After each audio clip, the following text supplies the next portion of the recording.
নমস্কার বন্ধুরা, শ্রাবণী রান্নাঘরে আপনাদের সবাইকে স্বাগত জানিয়ে আমি প্রতিদিনের মতো আবারও আজকের একটা রান্নার ভিডিও নিয়ে আপনাদের সামনে চলে এসেছি।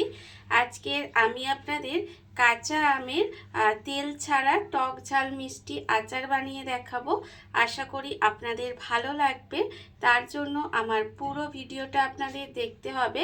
আর দেখা শুরু করার আগে একটা লাইক দেবেন, ভিডিওটা সম্পূর্ণ দেখে সুন্দর একটা কমেন্ট করবেন আর শেয়ার করতে ভুলবেন না। তাহলে চলুন আজকের আমি এই আচারটা কিভাবে বানাচ্ছি সেটা আপনারা একবার দেখে নিন। আচারটা বানানোর জন্য প্রথমে আমি এখানে দেখুন কাঁচা আম নিয়ে নিয়েছি। আর আমগুলো কিন্তু আমি আগে থেকে ধুয়ে ভালোভাবে জলটা মুছে নিয়েছি। এইবারে দেখুন এই আমটা কেটে নেব। তার জন্য প্রথমে আমের খোসাটা ছাড়িয়ে তারপরে আমটাকে মাঝখান থেকে দু টুকরো করে কেটে নেব। কেটে নিয়ে তারপরে আবারও আপনাদের সামনে ফেরত আসছি। আমগুলো আমি খোসা ছাড়িয়ে এইভাবে দু টুকরো করে কেটে নিয়েছি। আর একটু লক্ষ্য রাখবেন যে আমগুলো যেন একটু কুশিটা বসে যায়, তাহলেই আচারটা কিন্তু বেশি ভালো হয়। এইবারে দেখুন আমগুলো এইভাবে একটু দু টুকরো করে কেটে নিয়েছি। এবার এটাকে আমি একটু এ করে কেটে নেব। সেটা হচ্ছে একটা আম আমি দেখিয়ে দিচ্ছি আপনাদের কিভাবে কাটবো। এই যে আম নিয়ে নিলাম, আমটাকে এবারে এইভাবে কেটে নেব। এই যে, তাহলে কি হবে, দেখতে সুন্দর লাগে আর খেতেও ভালো লাগে। মানে মশলাগুলো সব এর মধ্যে ঢুকে যাবে, তাতে কি হবে, খেতেও কিন্তু ভীষণই সুন্দর লাগবে। এই যে এইভাবে একটু করে কিন্তু কাট লাগিয়ে নেব। দেখুন আবারও একটা আপনাদের দেখাচ্ছি। এইভাবে কিন্তু প্রত্যেকটা আমকে আমি প্রথমে কেটে নেব। এইভাবে কিন্তু কেটে নিলে কি হবে, দেখতেও বেশ সুন্দর লাগে আর খেতেও কিন্তু ভীষণ ভালো লাগে। বাড়ির ছোট থেকে বড় সবাই কিন্তু পছন্দ করবে।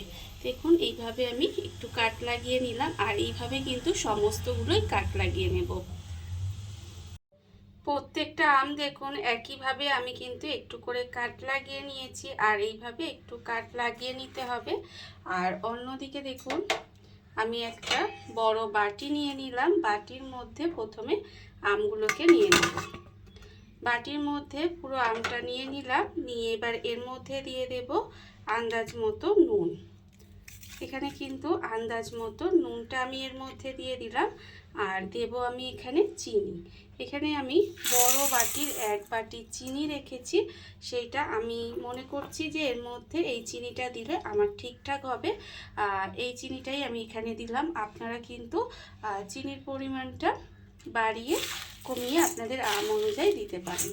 এবারে এটাকে এইভাবে একটু মিশিয়ে নেব। মিশিয়ে নিয়ে এটাকে রেখে দেব। এইভাবে কিন্তু প্রায় ঘন্টা 2 রেখে দিতে হবে। তাহলে দেখবেন চিনিটা কিন্তু অনেকটাই গলে যাবে। দেখুন এর মধ্যে কিন্তু জল একেবারেই দেবেন না, তাহলে কিন্তু আচার বেশি দিন সংরক্ষণ করে রাখতে পারবেন না। এইভাবে রেখে দিলে দেখবেন চিনিটা আস্তে আস্তে ঠিকই গলে যাবে। দেখুন এইভাবে আমি একটু মিশিয়ে নিলাম। এবারে এটাকে ঢাকা দিয়ে এইভাবে রেখে দেব। ঢাকা দিয়ে কিন্তু এইভাবে কিছুক্ষণ রেখে দিতে হবে। আর এটা যতক্ষণ এখানে রেখে দিয়েছি ততক্ষণ দেখুন অন্যদিকে আমি গ্যাসটা অন করে একটা কড়া বসিয়ে দিয়েছি। এইবারে আমি এর মধ্যে একটা মশলা রেডি করে নেব। তার জন্য এখানে দিয়েছি দেখুন 4টে শুকনো লঙ্কা, হাফ চামচ ধনে, হাফ চামচ জিরে আর হাফ চামচ মৌরি। এই মশলাটা আমি এর মধ্যে দিয়ে দিলাম। মশলাটা এর মধ্যে দিয়ে মশলাটাকে কিন্তু গ্যাসটাকে একেবারে লোতে দিয়ে দেবেন। গ্যাসটাকে লোতে দিয়ে এইভাবে একটু সময় নিয়ে মশলাটা ভেজে নিতে হবে। সুন্দর করে মশলাটা কিন্তু ভেজে নেবেন আর আস্তে আস্তে ভাজবেন যাতে মশলাটা পুড়ে না যায়। এইভাবে যদি আপনারা আচার বানিয়ে সারা বছর সংরক্ষণ করে রেখে দেন, তাহলে দেখবেন আপনাদের তো ভালো লাগবেই, আপনাদের বাড়িরও কিন্তু সবার ভীষণ ভালো লাগবে এই আচারটা খেতে। দেখুন আমি কিন্তু মশলাটা এইভাবে সুন্দর করে একটু ভেজে নিচ্ছি। দেখুন একটু সময় নিয়ে কিন্তু এটাকে একটু ভেজে নিতে হবে। মশলাটা আমার এখানে সুন্দর করে ভাজা হয়ে গেছে। দেখুন মশলাটা কিন্তু একটা সুন্দর ভাজা হয়ে যেতে গন্ধ বেরোচ্ছে, কিন্তু মশলাটা পুড়ে যায়নি। মশলাটা যেন পুড়ে না যায় সেটা কিন্তু অবশ্যই করে লক্ষ্য রাখবেন। আমার এখানে মশলাটা ভাজা হয়ে গেছে। এবারে আমি মশলাটাকে আলাদা করে ঢেলে একটু ঠান্ডা করে নেব। মশলাটা আমি আলাদা করে ঢেলে একটু ঠান্ডা করে নিয়েছি, আর এটা কিন্তু অবশ্যই ঠান্ডা করে নেবেন। এইবারে দেখুন একটা মিক্সি জার নিয়ে নিয়েছি। মিক্সি জারের মধ্যে মশলাটা দিয়ে দেব। মশলাটা দিয়ে মিক্সিতে কিন্তু একটু আধ ভাঙা করে গুঁড়ো করে নেব, মানে একদম যে মিহি গুঁড়ো সেটা কিন্তু হবে না, একটু আধ ভাঙা করে। আমি দেখাবো আপনাদের কিরম করে গুঁড়ো করেছি, সেইভাবে এটাকে গুঁড়ো করে নিতে হবে। মশলাটা আমি এখানে দেখুন এইভাবেই কিন্তু একটু আধ ভাঙা করে গুঁড়ো করে নিয়েছি, আর এইভাবে করে নিতে হবে, তাহলে কি হবে বেশি ভালো লাগবে। এটাকে আমি আলাদা করে সরিয়ে রেখে দিলাম। আর এখানে দেখুন যেটা আমি ঢাকা দিয়ে আমটার মধ্যে নুন আর চিনি দিয়ে ঢাকা দিয়ে এইভাবে রেখে দিয়েছিলাম, সেটাও কিন্তু এখানে বেশ গলে গলে গেছে। পুরোটা গলে যায়নি দেখুন, কিন্তু অনেকটাই গলে গেছে। এই যে অনেকটাই কিন্তু এখানটায় গলে গেছে। এইবারে অন্যদিকে দেখুন আমি এখানে গ্যাসটা অন করে কড়া বসিয়ে দিয়েছি। এইবারে আমি এর মধ্যে এই যে চিনি মেশানো, নুন চিনি মেশানো যে আমটা আছে, সেই আমটা কিন্তু এর মধ্যে ঢেলে দেব। পুরোটাই কিন্তু এখানে ঢেলে দিতে হবে। পুরোটা কিন্তু আমি এর মধ্যে ঢেলে দিয়েছি। এইবারে দেখুন এটাকে এইভাবে একটু মিশিয়ে নিলে দেখবেন আস্তে আস্তে কিন্তু পুরো চিনিটা গলে যাবে। আবারও বলছি, এর মধ্যে কিন্তু কোনো রকম জল দেবেন না, তাহলে কিন্তু আচারটা নষ্ট হয়ে যাবে। এইভাবে আস্তে আস্তে কিছুক্ষণ রান্না করলে দেখবেন এটা কিন্তু এই যে চিনিটা একেবারে গলে জল হয়ে যাবে। ততক্ষণ পর্যন্ত কিন্তু এটাকে এইভাবে একটু রান্না হতে দেব। এইভাবে দেখুন আমি কিছুক্ষণ রান্না করে নিয়েছিলাম, আর এর ফলে কিন্তু চিনিটা আমার গলে গেছে। এরকম যখন চিনিটা যখন গলে যাবে তখন কিন্তু এর মধ্যে আমি দিয়ে দেব এখানে হলুদের গুঁড়ো, আর দেব আমি এখানে লঙ্কার গুঁড়ো।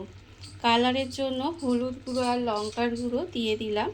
দিয়ে আবারও কিন্তু এটাকে খুব ভালোভাবে মিশিয়ে তারপরে এটাকে একটু ঢাকা দিয়ে রান্না হতে দেব। প্রথমে কিন্তু এটাকে খুব ভালোভাবে মিশিয়ে নেব। আর এইভাবে আপনারা আচারটা যদি বানিয়ে রাখেন সারা বছর পর্যন্ত কিন্তু এইভাবে সংরক্ষণ করতে পারবেন, আমি যেভাবে বলে দেব। আর খেতেও কিন্তু ভীষণ সুন্দর হয়, আর খুব তাড়াতাড়িও হয়ে যায়। খুব কম উপকরণে তাড়াতাড়ি আচারটা বানানো হয়ে যায়। দেখুন এইভাবে কিন্তু আমি লঙ্কা গুঁড়ো আর হলুদ গুঁড়োটা দিয়ে ভালোভাবে একটু মিশিয়ে নিয়েছি। মিশিয়ে নিতে সুন্দর একটা কালার এসে গেছে। এবারে এটাকে ঢাকা দিয়ে একটু এইভাবে রান্না হতে দেব। দেখুন আমি কিন্তু এটাকে ঢাকা দিয়ে এইভাবে বেশ কিছুটা সময় রান্না করে নেব। তাতে কি হবে, আমটা কিন্তু সেদ্ধ হয়ে যাবে। দেখুন এইভাবে আমাকে একটু সময় রান্না করে নিতে হবে। ঢাকা দিয়ে আমি বেশ কিছুক্ষণ এইভাবে একটু রান্না হতে দিয়েছিলাম। এর ফলে দেখুন আমগুলো কিন্তু এখানে নরম হয়ে গেছে। আমটা কিন্তু এখানে নরম হয়ে গেছে, অথচ গলে যায়নি, সেটা দেখতেই পাচ্ছেন। এই রকম অবস্থায় কিন্তু আমগুলোকে মানে এইভাবে একটু কিছুক্ষণ রান্না করে নিতে হবে। আর যখন দেখবেন আমগুলো রান্না হয়ে গিয়ে একটু সেদ্ধ হয়ে যাবে, তখন কিন্তু আমি এর মধ্যে দিয়ে দেব এই যে ভাজা মশলাটা। এখানে কিন্তু ভাজা মশলাটা আমি ওপর থেকে দিয়ে দেব।